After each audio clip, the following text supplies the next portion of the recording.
My name's Jane Marshall. I'm a partner at BHP and I head up our specialist charities and not-for-profit team. It's my pleasure to chair this session this morning. We'll do a bit of housekeeping first. We're doing this in seminar format and we are recording the session. So all your videos have been turned off and you're all muted.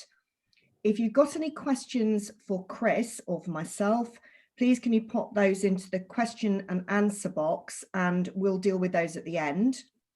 If you've got any technical issues, can you please pop those into the chat box and we'll deal with those as we go. At the end of the session, you'll receive a feedback request and we'd be grateful if you could just take a couple of minutes to complete this.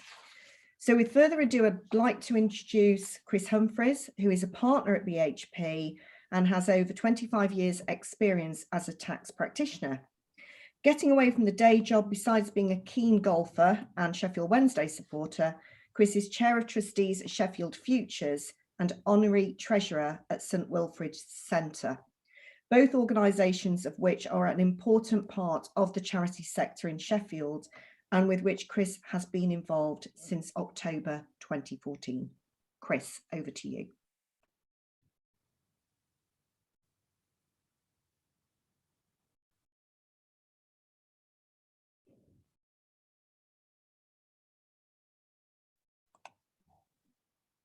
Over to you. Thank you, Jane, for that very kind and warm introduction.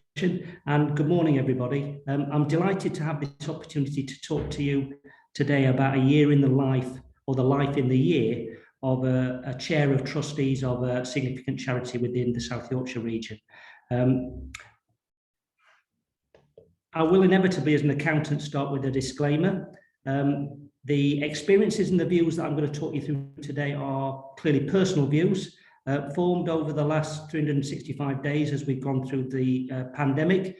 They're not intended to be the gospel. They are my personal views, quite happy to be challenged on them, but hopefully they will stimulate a debate and some view as to what the world now looks like as we tend towards coming out of the pandemic. I'm talking about my experiences at Sheffield Futures and also at the St Wilfrid's Centre, where I disclose information about both of those charities. They are in the public domain, so I'm not disclosing anything that I shouldn't. And as we go through this, if I'm sort of conscious that I don't want to diminish or demean the impact that COVID has had over us over the last year and will continue to do so. But I'm hoping that at the end of this, we'll have a clear message about how we feel about life within a charity and how we think that will evolve over the next few years. Having disclaimed everything, let me then take you back to the 23rd of March 2020. Matt Hancock actually would have us understand or have the view that the lockdown actually started on the 16th of March 2020. I don't agree with that. I think 23rd of March quite clearly is the date in my mind when Boris Johnson stood up and said that all unnecessary social contact should cease, we should work from home wherever possible, and that all but essential businesses should close. And in doing so, announced the most draconian measures since World War II. Now, immediately, my personal thoughts went to life at BHP, the day job, but actually very quickly moved to thinking about life at Sheffield Futures and at St Wilfrid's. Because for me, the idea of unnecessary social contact ceasing, working from home, was the antithesis of everything a charity stands for, in that we are open, we are supportive, we form relationships, we are looking to help. And actually, the announcement on the 23rd of March sort of put a stop to all of that and really sort of put our minds as to, what does the charity world look like going forward and how are we going to deliver to those beneficiaries of our charities and those vulnerable people that we support. I've said that we went to panic stations, not panic. I think quite clearly over the last few years at the charity conferences, we've talked about the strength of governance and support from the Charity Commission and the ability of trustees to assist in developing plans and policies for charities. And I think actually the strength of that became clear as we started to work through the impact of the 23rd of March and the benefits became clear. The picture there is of a Cabinet Office Briefing Room A, COBRA room. Quite clearly, I think we all have our own version of our briefing room, our COBRA room. And we probably all met every evening for about the first 2 or 3 weeks, discussing the latest announcements from government, trying to understand the rules, what does normal look like, understanding the government interventions, and working through things like the support interventions that were introduced, particularly furlough. So furlough, yes or no? Furlough, can we in the charity sector, or should we? And I think a lot of those decisions were quite emotive and visceral at the time. And actually, I still sort of feel slightly scarred by many of them. And I imagine that many people out there still do. Whether you were furloughed, you were perhaps scarred that you were furloughed. If you weren't furloughed, you were probably scarred that with furlough envy. And I think there's a lot of that to work through as we go forward. But quite clearly, for the first 3 or 4 weeks, it was reactionary, it was working through our policies, it was talking about it, it was trying to understand what does the world look like, how do we benefit from these interventions, and at the whole time throughout that, having the objectives of the charity at the core of our discussions, because that's the guidance from the Charities Commission. That's what we have to focus on all of the time. With regard to Sheffield Futures, it really caused us some issues. The focus of our delivery is a building on Division Street called Star House. Everything sort of goes out from there, but that's where we fall back into. It's where young adults can meet. It's where young adults can access interventions, whether it's sexual harassment, bullying, employment support, everything that goes with what the charity does. And Star House was closed.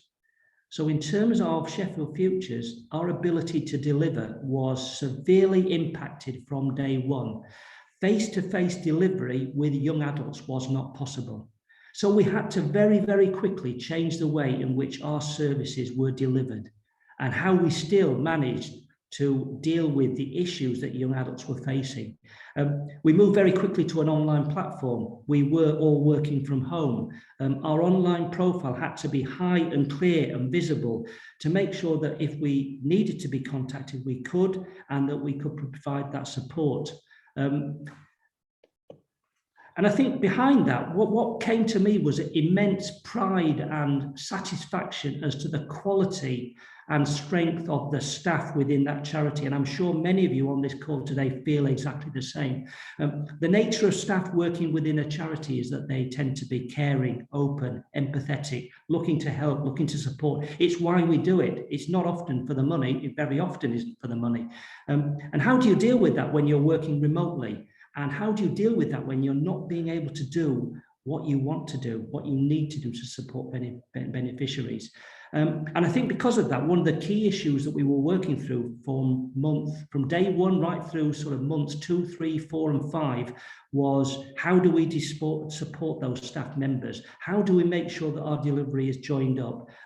So the idea of weekly communication, Zoom meetings, pod calls, Microsoft Teams, they were really key to making sure that people didn't disappear off the radar and were still visible and helped and supportive in a way that we were looking to support our young adults. And throughout that, we then introduced wellbeing sessions, which was aimed wholly at dealing with the mental wellbeing and supporting staff to put them in the best place to help young adults. And I suppose we managed to get through to a new normal. You know, the weather was nice. We spent some time outside. We managed to think that the world was okay. And we found a platform that allowed us to deliver those services, despite the fact that our focal point, Star House, was shut. But external factors were still important. I think Catherine Rastonji always talks about trustees using their eyes, not their fingers. That's one of the key things she always says at the charity conference. And that was really important during sort of this pandemic period and the panic stations. But actually it was wider than that, because the ability of trustees to engage and involve in the charity was severely impacted by the fact that they themselves were impacted by COVID, either personally or through their own businesses. Alongside the COBRA meetings for Sheffield Futures, Jane and I were part of COBRA meetings at BHP. What did BHP look like? You know, how did we do our normal day job? So the ability for trustees to really engage and support and be involved was under severe pressure throughout this period. And it's testament to all the trustees that I work with, and I'm hoping that you're feeling the same, that the commitment was there and the support was there, and it was really, really important. What it also brought to me was the need for a strong management team. One of the impacts of COVID was obviously the furlough scheme. Furlough scheme meant that we probably furloughed half of our staff, and that meant that there was a flow upwards of work that normally would have been done at lower levels. It still needed to be done at a time when management teams were under severe pressure to understand what the rules meant and how do we still delivered within those rules. So I think strength of management teams has been important over this period. And one of the things I'm revisiting at the moment is what's the mental state of the management team? How can we support them? Are they at the point of burning out? Are they taking the right respite? Are they taking holidays? Are they taking time away from what is a high pressure job? Because I think the last 12 months have been tough. Particularly when your sole objective is to try and help people and you're being frustrated from doing that. We talked to our external providers. We deferred the audit of our financial statements. Our year ends March. We took the decision to defer that, and in the end we didn't sign them off until December or January. It enables us to have a really good dialogue with our auditors, and I hope that all of you are doing the same. We actually felt we got closer to them. We talked about what did the strategic report look like in the accounts. I know Jane at the last charity conference talked about the benefits of the strategic report in telling your story. And the strategic report for Sheffield Futures for March 2020 tells a very detailed story of what has happened and what the world looked like and what measures were put in place, and allows the world to understand what that world looked like. We had detailed discussions with our auditors about the impact of COVID on our results, a detailed discussion on going concern. And that was a good discussion and not one to be avoided. I mean, it's important in normal times, but I think actually it really got the trustees to understand what do the financial statements look like, how do they work, and what are they committing to in looking at the going concern position, and how do they understand that, and how do they interpret it, and what information do they need to form that decision. So I think actually that was a good thing, and I hope that continues rather than sort of returning to the old school, well, we'll see you once a year. Perhaps the biggest external factor, and I wouldn't have wished this on anybody during the pandemic, was our relationship with Sheffield City Council. Sheffield Futures delivers a youth services contract and has done for 18 years. It had been extended a number of times, but the decision was taken at local authority level to transfer that back into the local authority with effect from the 30th of September 2020. Disappointing news, but something we got on with. But its impact was significant. In terms of our budgets for 21-22, that results in a loss of income of 3.6 million. Not insignificant when the overall income of the charity is about 6.5. It resulted in a 2p transfer of 91 staff. Now, how do you go through consultation and 2p during a period when everybody's working from home? I think the HR team, they could write you a book. But it was something, again, we worked through. If there was any good news, it allowed us to clarify the impact on our financial statements of a pension deficit, which currently, or up until March 2020, stood at just under 9 million. And the impact of the transfer of the contract is actually the transfer also of that pension deficit. So having worked through it, we actually feel that the finances are better and we understand more clearly what our charity's financial structure looks like. As I say, all of that's in the public domain, so I'm not telling you anything you shouldn't know, but I think it gives a flavour of things that people have had to deal with during a period when actually the world is very different. Funding support was a key factor of things that we worked throughout this period. Having talked about the funding from the Sheffield City Council and the local authority, you know, that continued till the end of September 2020. A significant amount of our funding comes directly from government, whether local or central, and that was effectively guaranteed. So we had some security of income, But we did move to a more cash flow style of management of the finances. So a really direct route into, what's our income and revenue streams, and how does that work? But really tight control over our expenses. A real forensic look at what do we spend and how. And there were some significant cost savings. As I say, Star House was shut, so a lot of the expenditure on that property actually was mothballed for quite a while. Problems for us were actually that other parts of our services were on payment by results contracts. Now, how does that work when you can't actually have any results, and you can't actually look at the rate card and say, well, we've achieved this outcome for a young adult? I'm pleased to say that support from government was pretty immediate, actually, and they confirmed that funding would continue and that payment would continue by budgeted results rather than actual interventions. So that was hugely supportive at a time when there was a real lack of clarity about, what money will we get in and when. And then I think the final part is that, and this is something that quite a few of you may well be involved in, is the idea of a social impact bond, which is actually an investment in structure which allows investors to put money into a social enterprise with outcomes for young adults, individuals, or whatever it might be, but to expect some sort of either return on their investment by way of loan interest or a return on their subscription by way of a profit at the end.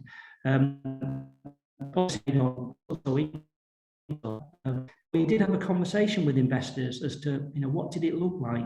Would the outturn be less than we anticipated? And that the result of that may well be that the return on the investment might be less than anticipated. Not an easy conversation to start, but actually once we got through it, it was a really positive conversation, because actually investors said, hang on, don't worry about it. The idea behind this investment was to make a return, but that was a subsidiary reason. Actually, the starting point was always to make sure that the outcomes from the young adults were the right outcomes and that we were delivering them. So the support was always there. And I suppose what it taught me was that early intervention, early conversations, and being open and honest at a difficult time really was the way forward. And there was no way of dressing it up. We just had that conversation. Another thing we sort of worked through was short-termism, and this might be another one of those terms, James, that ends up in the Oxford English Dictionary, because what I found was that we've moved to cash flow management and direct control of costs, and within that, it meant that decisions were becoming more short-term rather than long-term, and that flowed also into the funding opportunities that were out there. We have a report every board meeting which shows, what tenders are out there, what bids are out there, what possibly could we apply for. And usually that report is 3 pages long. It's now 1. And the figures on that 1 page are probably less than they were before. And I think that's because funders, commissioners are tending to look at supporting COVID interventions rather than wider charitable not-for-profit support. There's some evidence that that's sort of changing slightly now, and the page might well become 2, but it's slow, and naturally, because the number of opportunities is less, it results in the fact that there's more people going for it. So it's a very, very competitive field in trying to generate funding for our charity. The impact of that is that actually we are losing some staff because we've got young, engaged individuals who are caring, empathetic, but looking to develop. And because the funding strategies are short-term and projects are for 6 months to 12 months, they want a bit more visibility about what their career looks like. So quite often they're moving on where they could have more certainty. And that's sad, I think, because those people are very skilled and very good at what they do. And if we can move back to a more long-term approach with a more strategic approach, with more confirmation of longer-term project funding, I think that would really help us to retain and develop those staff. And all of that's before we get to the B word, Brexit, and funding opportunities through the EU significantly reduced. And we're still working through that. Other short-termism is obviously we are under pressure in terms of rental income generated from our property that supports our funding activities. People are looking to take less space, and where they take less space, they're looking to pay less for it. So that was a funding stream that's under pressure. So we're having to make better use of our office space. We're having to make more effective use of it. We're fortunate that we do have some surplus funds, and we're looking to make more active use of those surplus funds by way of an investment policy. And that's been an interesting exercise, because in having an investment policy, we've sort of committed to make sure it supports our objectives and in line with our objectives. And it's an ethical investment policy where we're really looking to make sure that we know where we're investing and what the return is going to be. And that, I think, has been a good outcome for us. And then where we ended up, burnout did result in some of our management team leaving. So we stepped back and said, well, you know, what does our business look like? What does our charity look like? And we've got in place an 18-month transformation plan, which has been developed by our a new senior leadership team. And within that, it really has allowed us to set the scene of what does our charity look like, and to reaffirm the objectives. As I said at the start, the core of everything is what are our charitable objectives and what are we looking to deliver? It's allowed us to reaffirm the governance, back to the eyes versus the fingers, and to make sure that trustees are visible and engaged and are supporting senior management. It's caused us to revisit what senior manager looks like. I think the burden of a lot of the COVID thoughts went to one or two individuals. And it was quite a lonely place. And I think our new senior leadership team is a triumvirate, 3 people that work very well together, very closely. They're all very skilled and very good at what they do. But I think the triangle, allows us to really get some strength in depth and some support. And I've talked about the impact of the youth services contract going. And it was disappointing at the time, and we lost a lot of good people that we'd worked with for 20 odd years. But actually where we've ended up is a smaller charity, but I think better for it. It's more clearly defined. The youth services contract was always going to be retendered, or was always at risk, and was always the sort of sword of Damocles over what did life look like. And that's now been solved. And so we are a smaller charity, but we know exactly what we're trying to do and how we're doing it. Pension deficit's boxed off, really good outcome for us, and we have a more robust balance sheet with real clarity about how it works and what it looks like. So I think the transformation plan actually puts us in a very positive place, and I'm hoping that a lot of you out there are thinking, well, actually, it's allowed us to see the wood for the trees and to really clearly define what our objectives are, and a lot of the sort of leaves around it have disappeared or fallen off.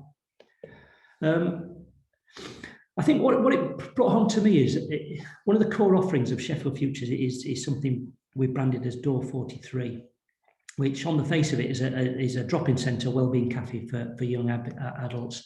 It deals with mental health aspects and wellbeing services, and it supports young adults in a way that works for young adults.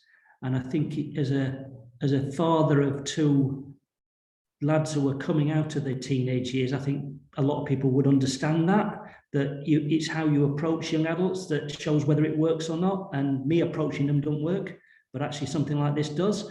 And what we've found is that the impact of COVID is that there is an increasing and imperative demand for support for those young adults. I think there's a whole cohort of sort of 12, 13, 14 to 21-year-olds that are sort of lost and are missing that social interaction. They're missing that sort of educational drive. University isn't delivering what they thought it would. It's been a prison rather than a sort of party for 3 years. And so I think that one of our objectives is to really drive that forward, because I think that's something that really tangibly could benefit young adults in the Sheffield area. But it's not something we can do on our own. So we're working with commissioners, we're working with other agencies, and it's collaborative work and supportive work, and it's open work, and it's work that's focused on supporting young adults, not contemplating our neighbour and saying what a great thing we've got there. And that's important. Really, really important. So I think that's something that will really develop. And again, that's the positive nature of how I view where we're going to go on this. The other side of it is we do a lot of work with care leavers, really complex cases, really, really difficult. As a sort of middle-aged white parent, I find it hard sometimes to contemplate the difficulties that some of these young adults face. it is absolutely soul destroying. And they're a really difficult cohort to engage with. Throughout COVID, we have can't do face-to-face delivery, so we've been trying to engage with those young adults, and the care workers are effectively making probably 400, 500 phone calls a month to try and keep in touch with these young adults, of which perhaps 100 are successful, but we're still at it and still going. And it's multiple interventions over a long period of time. But what we're finding is that the world of COVID is still a difficult world for this cohort in terms of educational opportunities, keeping them there, training opportunities, unemployment's rising. How do you get people into a training program when actually there's more than enough people that are looking to take up those spaces? Similarly with apprenticeships, and all that flows through to employment, and we know that employment perhaps is going to hit 5, 6, 7%, and the bulk of that increase, I believe, will fall on young adults. And so it's important that we change the nature of our delivery and we concentrate on that. So it's clearly allowed us to define what our objectives are and what we're looking to achieve, and in doing that, I think, to really get to the crux of helping what we were set up to help. The other thing that I've just learned, I suppose, over the last 12 months is don't be scared to fail.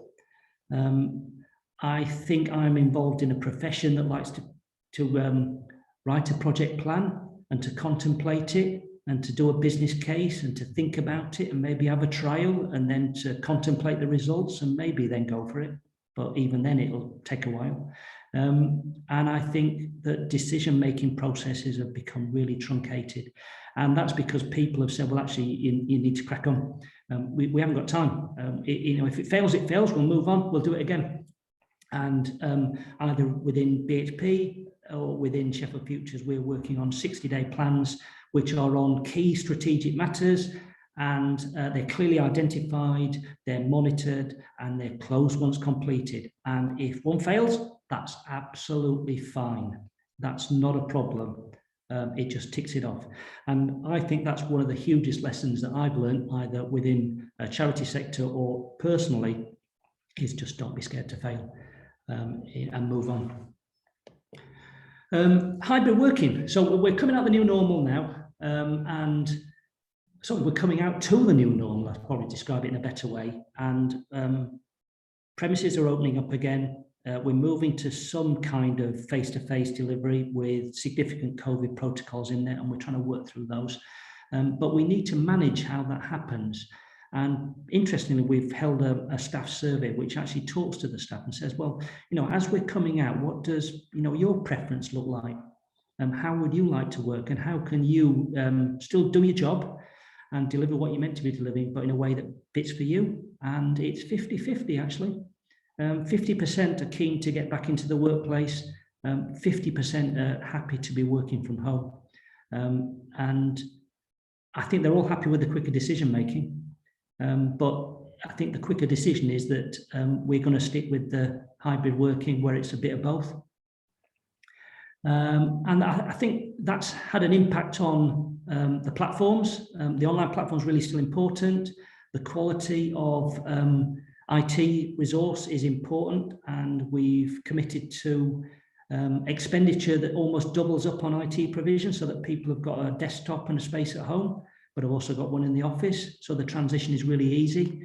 And I think doing that will enable individuals to hopefully regain the work-life balance. I think the concern I have is what I've put at the bottom, which is presentism. And actually, Jane and I were sort of chatting about this before we came onto the call, in that it's great to have lost the travel time. And when the weather was nice last April, actually, when we lost the travel time, it gave us a bit of downtime. But I think actually that loss of travel time has just now been filled by work. And the concern isn't about employees' commitment, because I think they're all committed. I think they all care. I think they work really hard. It's more about that they're working all the time, and there isn't a demarcation about when it starts and when it ends. So we need to be clear that if we're going to ask people to work remotely, there needs to be digital downtime. There's another one for the Oxford English Dictionary, but all these words will develop. But I think it's really important that there's a demarcation and people feel comfortable that they can deliver and do what they need to do on the day job, but actually have some downtime with the family, because otherwise you've not really moved forward. So I mean, I am a glass half full person. So, you know, I've come out of this certainly battered, certainly bruised, learned a lot of lessons. But there's lots of good things I really would like to take away from it. I think the travel and commuting, great. You know, it's freed up time that I never had before. Quicker and more direct communication, an ability to talk more regularly and closely with staff has been brilliant, and that's works within the charity and within BHP. Better use of IT, and Microsoft Teams and Zooms have been great platforms, and just the ability to set something up like this, which allows us to engage with a number of people quickly and easily and openly. That works within the staff environment and the charity environment as well. I'm hoping to grab some work-life balance, and I hope everybody within the teams at the charity do, and engage and commit to quicker decision-making and get away from the old committee style of management. I think that's me done, actually. And it's a personal reflection. It's how I feel, quite passionate about it. Takes a lot of time, wholly engaged with it. But I hope you found that interesting and informative, and I hope it links in with how you feel, but happy to be challenged. Chris, thanks ever so much for that. That's been really useful and really good to hear how you've got through what must have been an incredibly difficult 12 months for Sheffield Futures. I haven't actually got any questions in the question and answer box. So can I just ask those of you that are online, if you have any questions or if you've got any observations, if you'd like to just pop them into there. But if I can just start the ball rolling. You mentioned about the big issue of mental health and young adults, and then you said that your funding sheet had gone down from 3 pages to 1 or maybe 2 now because of the funding opportunities going towards COVID-related issues. Being as though that's one of the big issues that's come out of COVID, the mental health situation with young people, do you think that the funding landscape will change in that respect?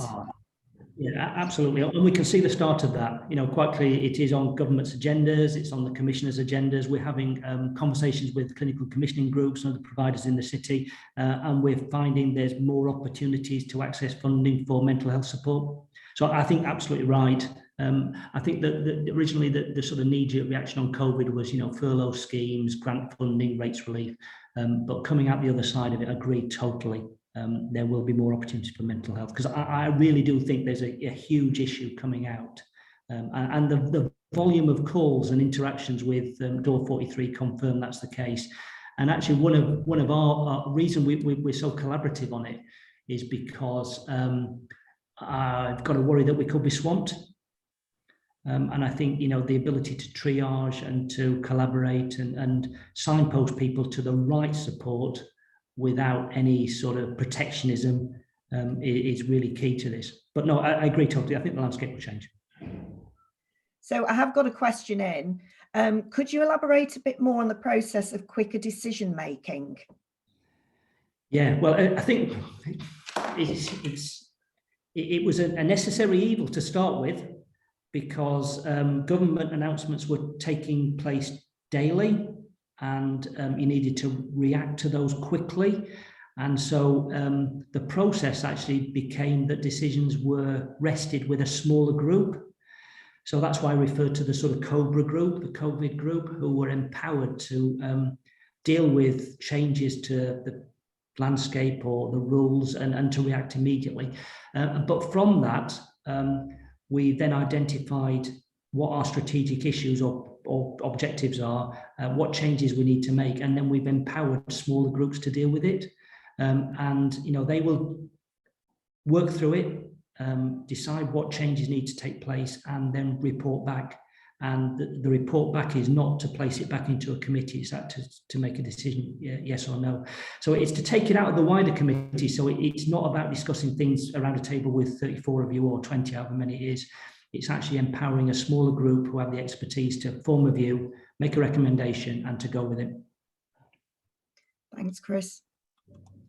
The next question is, do you think that the Kickstart Fund is a useful tool to engage young people back into the world of work?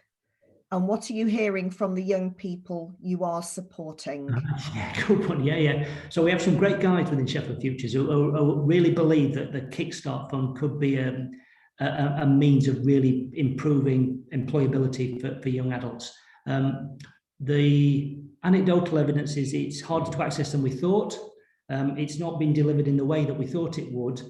So we're sort of fighting against that and sort of trying to understand how we can improve that. But no, I think that's definitely the case, that it will support employability and assist businesses in employing young adults, because it's sort of that funding support.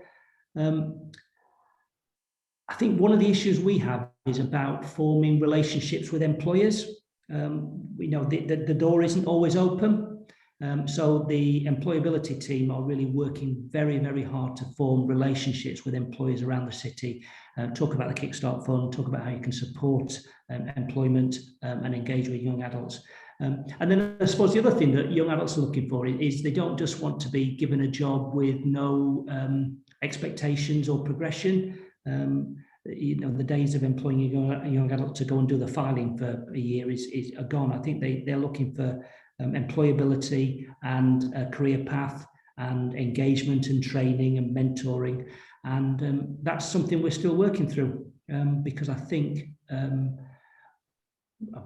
BHP is a great example. We take 34 trainees, graduates on a year, but the ability to mentor and counsel and help them is very difficult at the moment. I imagine that's the same within lots of businesses, in that until we get back to a fully engaged workforce with the rota of who's coming in and when, then how do you support young adults that you're bringing into your business, and how do you really engage with them, and how do you give them that culture and comfort and learning on the job and listening into conversations with who's around, all those sort of things. So no, Kickstart is a great initiative. It's not wholly delivering what we thought it would at the moment.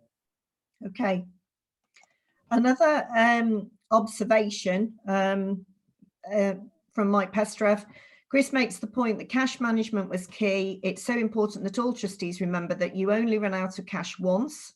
The other point that trustees should remember is the well-being of the staff working in the charity. The use of regular Zoom meetings with staff helped trustees work with staff.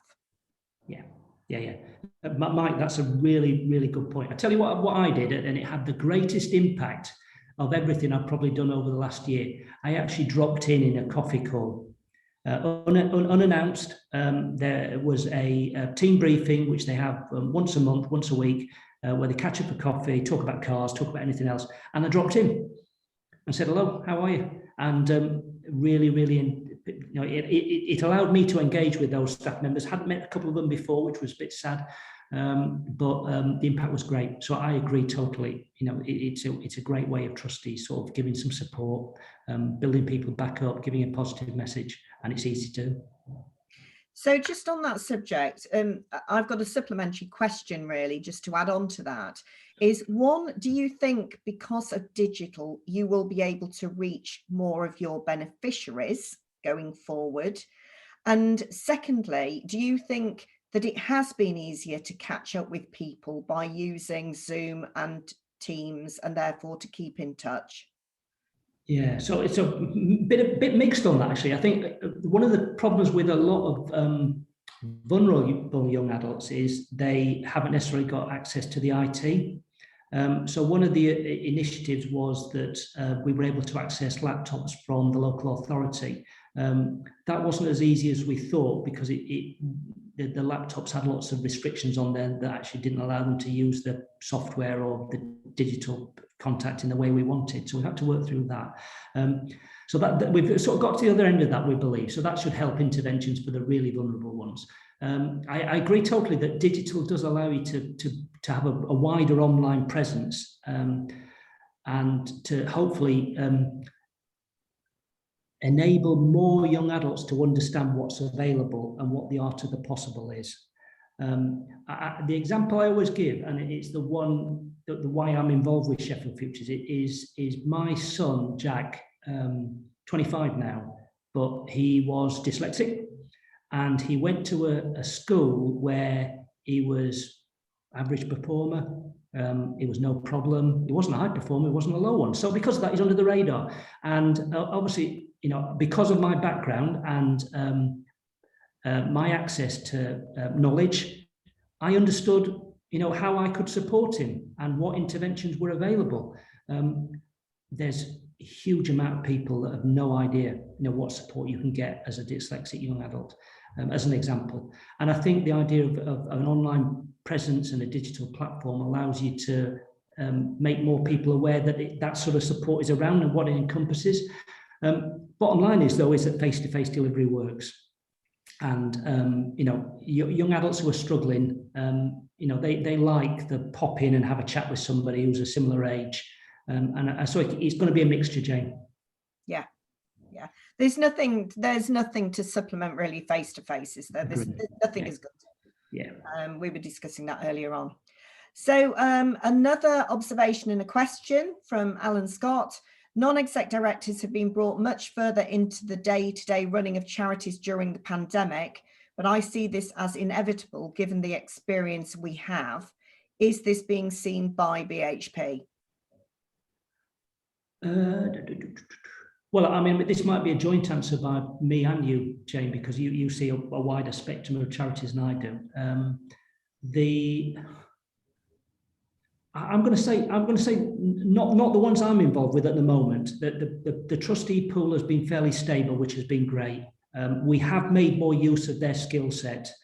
So it has got us to the point of being more concerned about the trustee skill audit and trying to identify whether there are any gaps.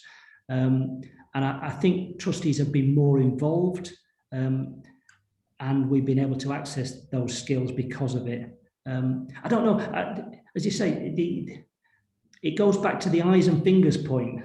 So, you know, we want trustees engaged and we want the right skills and we want the support, but we don't want them managing the business, the charity. Yeah. And I think what I've seen is where you've got specific subsectors of the sector. So, for example, if you take the theatre sector, you know, they've been in real dire straits because of the situation about reopening, and the Arts Council have been very helpful in terms of the funding that they've provided. But I have actually seen specifically in that subsector of the sector where financial trustees have got more involved to actually just you know, help the chief execs to see the way through and being far more on top of what's happening financially and getting involved in, you know, looking at the projections, making sure that they make sense. So I have seen a bit more of noses in, is what Catherine calls it, noses in rather than yes. Noses in, I'm always a fingers man rather than a nose man. Yeah, noses in, fingers out, but we've seen a bit more fingers in. From financial trustees is what I've seen, and I would say that that's pretty much across the board, apart from charities, say, you know, like a grant making charity, for example, where the impact there has merely been on investment income, and you know, some have chosen to use some of the capital to upkeep the grant making. But I've definitely seen some more involvement by financial trustees. I think that's probably right. I mean, from my personal experience, I think my involvement has been higher because I'm an accountant. Yes. And they've looked for strong leadership and support on the finances, just, you know, to work through them. Yeah, agree. So does anybody else have any more questions? We've got to the end of the questions from the people on the call. Yes, we've got another observation, not really a question, but one thing we found useful was to create a Facebook group for staff members to ensure that we could keep them informed on what was going on with the business. Proved a really useful platform for furlough staff, where time went slowly, and on the flip side, good for management who perhaps did not have time to speak as regularly to their staff as they should do due to work pressures. it ended up enabling all staff to keep in touch and let others know what they were up to. This group will probably keep going. Yeah. Well, I agree totally. Great outcome. I mean, WhatsApp, Facebook, any of those have been great ways of setting up groups to keep in touch with people. Yeah. So, I mean, I think that's the thing, isn't it? It's the what we take forward out of this to help us do things better in the future. Yeah. When we were talking last night, Jane, you said that you'd been reviewing there was a policy board or something that had some surveys of what the overview of the charitable sector was in terms of how they felt, and I think the general view was it was positive, but realised that they needed to be collaborative and work very closely together. Yeah, I think one of the interesting things that people will have thought was that they were going to see more mergers, and it's not happened. It's not happened again. But I was reading an article about some of the cancer charities, some of the teenage cancer charities coming together as a partnership. And one of the observations there was that they said that a merger would have just taken up far too much time and would have sidetracked them, but actually working together as a partnership and signposting people, they've been able to have a greater impact. And they spent more time talking about their beneficiaries and what they should be doing to help them rather than about themselves. So I think that was quite useful. Right, we've got another question. Could a charity use endowment funds to keep solvent if in financial difficulties? Thanks for that question, Mike. I think I'll take that one, if that's okay, Chris. If you've got an expendable endowment where the intention is to preserve the capital, but you are allowed to expend it, then yes, you could use some of those capital funds. Obviously, you won't want to use all of them. If you've got a permanent endowment, then if you think that your permanent endowment is excessive, there is a process now whereby you can go to the Charity Commission and apply for some of those funds to be released for unrestricted funds. And I know quite a few charities that have done that. It's an online process. The trustees have to decide that it's in the best interest of the charity, but I haven't actually seen the Charity Commission turn that one down. But the other thing just to say is, if you are in a situation where you're approaching a situation where you think might not be solvent, then you do just need to look at the business model and see whether you've got a broken business model and see the way out of that. Hopefully that's answered that question. Oh, that's good. Yeah, on the unrestricted side, we've been having lots of discussions about reserves policies and how we define them and what we're setting aside for eventualities. There's some good guidance on the Charity Commission website as to how to work through that. Okay, and we've got another message just to the panelists. Thanks, guys, really useful. Has served as a stimulator to reflect on how we've handled things within our organisation, positive changes, and I'll get the board to spend some time now looking back to decide what to take forward. Yes, I think that's what we're all doing, isn't it? And we're doing that at BHP as well. Agree. Yeah. Okay, so I think that's brought us nicely to the end there. It's been great to have the questions from the people that have joined us. Thank you ever so much for that, because it makes it relevant to everybody. Chris, thank you so much for putting the presentation together. Just to let you know, for those of you that are online today, we are in the process of organising our charity conference for November, and we're hoping to be holding that back at Doncaster Racecourse, but whilst recognising that we'll also do some online streaming, dependent where we are with social distancing at that stage. So we'll be very glad to have that back, because we weren't able to do it last year. So thanks to everybody. If you could fill in those feedback forms and enjoy the rest of your day. Thanks very much. Thanks, Chris. Thank you. No problems.